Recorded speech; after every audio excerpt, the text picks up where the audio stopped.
मो ना अनिता मु देखिबाकू बहुत सुंदर मो दूधर साइज 32 आउ गांडीर साइज 36 बाहा हेले मध्य एबे जाए मो बिया पूरा चिक्कण होई अछि मो बिया पूरा टाइट अछि आज जाए मु केबे भी काहा सहित गिहा गेही होई नाही मो स्वामी जणे बड़ बिजनेसमैन से तांको बिजनेस रे एते व्यस्त जे घरे रुहंती नाही सबुबेले बाहारे मो बाहाघर आजी को 3 वर्ष होई गलाणी किंतु मो स्वामींकर बांड आजी जाए मध्य दर्शन करी नाही आम दुहिंकर चौठी मध्य होई नाही सेथि पई मु सबुबेले मन दुखरे रहुछि आम घरे राधुआ बोली जणे चाकर काम करुछि से देखिबाकू बहुत सुंदर ता कथाबार्ता मध्य बहुत बढ़िया मु जेउ काम भी करिबा पई कहे से मन खुशी रे सेही काम को करिथाए से केबे काम करिबा पई रागी नथाए तेनु राधुआ को मते भारी भल लागे मु ता कथा भाबी भाबी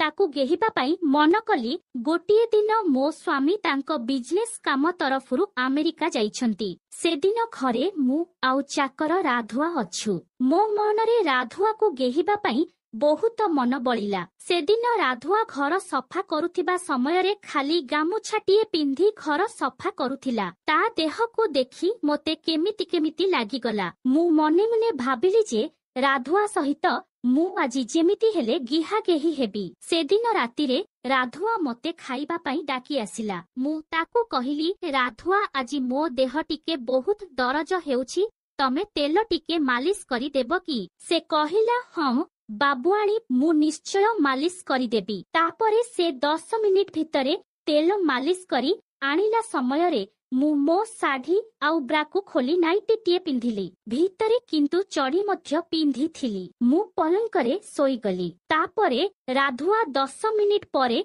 तेल गरम करी धरिकी आसिला मु मो नाइटी को जंघ पर्यंत उठेई देली आउ ताकू कहिली राधुआ मो गोड़रे तेल टिके लगेई मालिश करी दे से मो कथा सुनी गोड़रे तेल मालिश करबाकू लागिला आउ मु जानी सुनी मो नाइटी को अंटा पर्यंत उठेई देली जेमिति राधुआ को मो चढ़ी देखई पारिबी राधुआ मो जंघ को मालिश करी करी मो गोड़ को चौड़ा करी बारंबार सेही जागा को देखिला जेउथि मो बिया लुचेई होई रहिछि मु मने मने भाबिली राधुआर मध्य गिहा गेही हेबा पई इच्छा रहिछि तेणु से बारंबार मो बिया को अनाउछि तापरे मु ओल्टाई सोई पड़िली आउ राधुआ को कहिली राधुआ मो पिठी भी बहुत दरज हेउछि नाइटी को टेकी मो पिठिरे मध्य तेल टिके मालिश करिदे तापरे राधुआ नाइट को ऊपर को टेकी पिठी को मालिश करबाकू लागिला टिके समय परे मु मो देहरु नाइटी को पूरा खोली देई ताकू मो दूध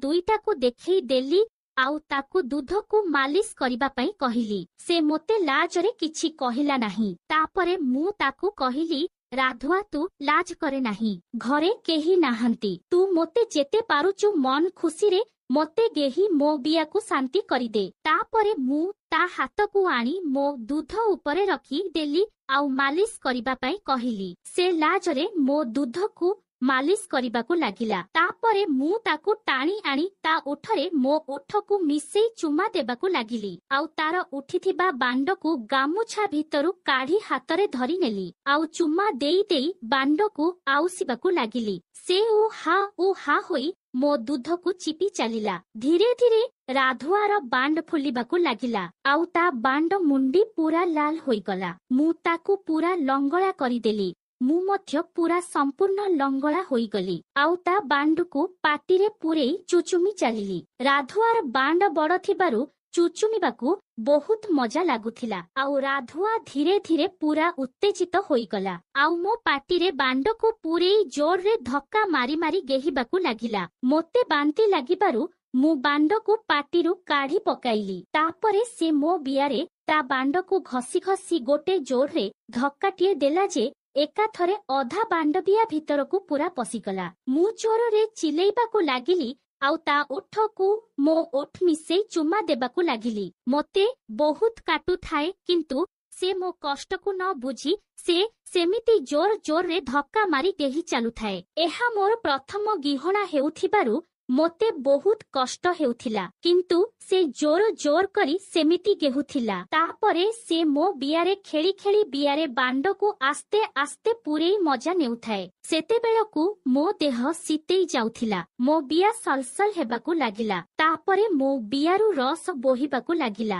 ଖାଲି ଖଚ ଶବ୍ଦ ହେବାକୁ ଲାଗିଲା। ସେତେବେଳକୁ ତା ବାଣ୍ଡ ଆରଂ ସେ ମୋ ବିଆରେ ବାହାର ଭିତର ହେଉଥିଲା। କିଛି ସମୟ ସେମିତି ଗିହାଗେହି ହେବା ପରେ ମୁଁ ପୁରା ହାଲିଆ ହୋଇଗଲି। ତାପରେ ରାଧୁଆର ବୀର୍ଯ୍ୟକୁ ମୋ ବିଆ ଭିତରେ ଛାଡ଼ି ଦେଇ ମୋ ଉପରେ ଶୋଇ ପଡ଼ିଲା। ମୁଁ ମଧ୍ୟ ତାକୁ ସେମିତି ଜାବୁଡ଼ି ଧରି ଶୋଇ ରହିଲି। ତାପରେ କିଛି ସମୟ ପରେ ସେ ମୋ ଉପରୁ ଉଠି ପଡ଼ିଲା। ତା ବାଣ୍ଡ ପୁରା ବୀର୍ଯ୍ୟରେ ଓଦା ସରସର ହୋଇ ରହିଛି, ଆଉ ମୋ ବିଆ ମଧ୍ୟ ପୁରା ଓଦା ହୋଇଯାଇଛି। ତାପରେ ଆମେ ଦୁହେଁ ଧୁଆଧୋଇ ହୋଇ ଆସି ରାତିରେ ଶାନ୍ତିରେ ଶୟନ କଲୁ।